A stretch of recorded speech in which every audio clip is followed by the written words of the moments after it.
This is a traditional Terminator, and this is a Truescale Terminator. It is far more imposing, a walking tank. But now, Games Workshop have released this. So the question is, do these Truescale Terminators stand up to the new ones?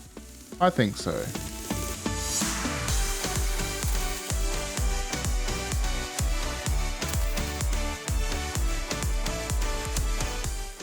My ultimate goal was to show you these cool files that I've had for a long time now, where the creator had enough of the small scale of the current Terminators, and to be honest, I did as well. Nathan, I hear you asking, where can I get these files? Unfortunately, the 3D files for these models are no longer available due to a takedown issued by Games Workshop on Culk 3D. It sucks, but they are in the right to protect their IP. But I believe that the 3D printing community will have them hidden away somewhere. You will just need to do some investigating. And if you can get your hands on them, I assure you that these Terminators are a joy to print. Just looking at the build plate for my first print, they look fantastic. Having a quick look over the prints, and all seems well. I am always a bit wary of pre-supported models. I've had some prints from other companies and they don't turn out so well. With the 0.05 layer height, I will still see layer lines, but it is also a decent speed for printing. Thankfully, they are easy to take off the build plate. Now we turn to the wash and cure station. Though you can easily make your own, there has to be something said for the ease with using an all-in-one system, or in my case, an all-in-two system. I bought the Elegoo Mercury X bundle a little while back because my Anycubic wash and cure station buggered up on me.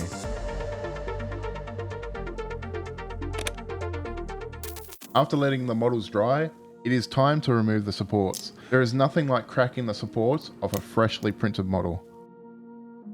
Also, if you're finding this type of content valuable, please consider hitting the subscribe button. I have a Patreon you can sign up for and get access to my Discord group. Thank you to all my current patrons for your continued and new support of the channel. It means a lot.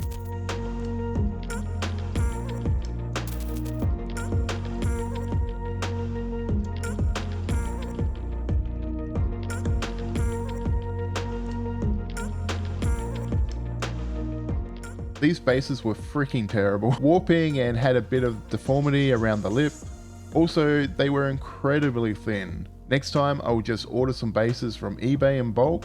For now, I will just use the ones out of my Indominus box set.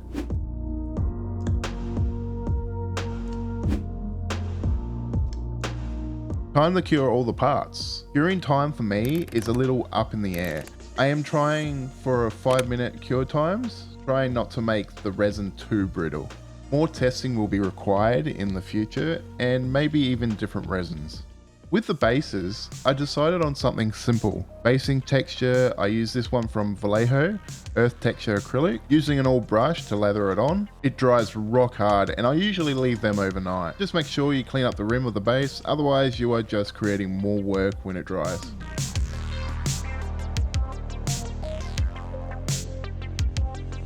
With putting the models together, I tend to lean towards this Gorilla Gel Super Glue. I like that it doesn't run off everywhere and it grabs hold of the parts kind of quickly.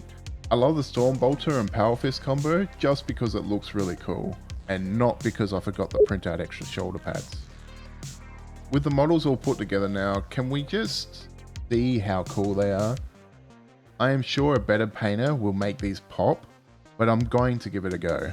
I primed it black off camera, and now I am going to apply the white ink to create that zenithal highlight. Also, 3D printing is a freaking great way to practice painting before you paint your more expensive plastic models. I was practicing a bit off camera since I have not painted in nearly a year and a half, or was it 2? I ended up picking Striking Scorpion contrast paint from the Citadel. I was thinking it would be cool for a Salamanders chapter. After a couple coats to bring up the saturation, I think it looks decent. I prefer to get better with a paintbrush as I am not that great with the airbrush. Got some odorless thinner and Winsor & Newton black oil paint and a plastic shot cup. Then I just mix it up to the consistency I thought I needed. Then using an old brush, I just started dropping it into all the recesses. It's really cool to see it just flow in all the nooks and crannies.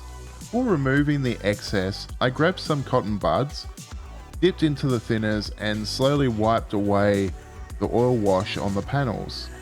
Usually just gliding across so I don't remove any of the wash from the recesses. I think it works well. With my limited painting skill, I was able to make something work that I like. So much so, I forgot to turn the camera back on to record the rest of the painting. This is the finished result of the salamander. I'm quite proud of it. I even kept going and decided to paint up a Blood Angels version. Might work out well for my Space Hulk box set sitting there.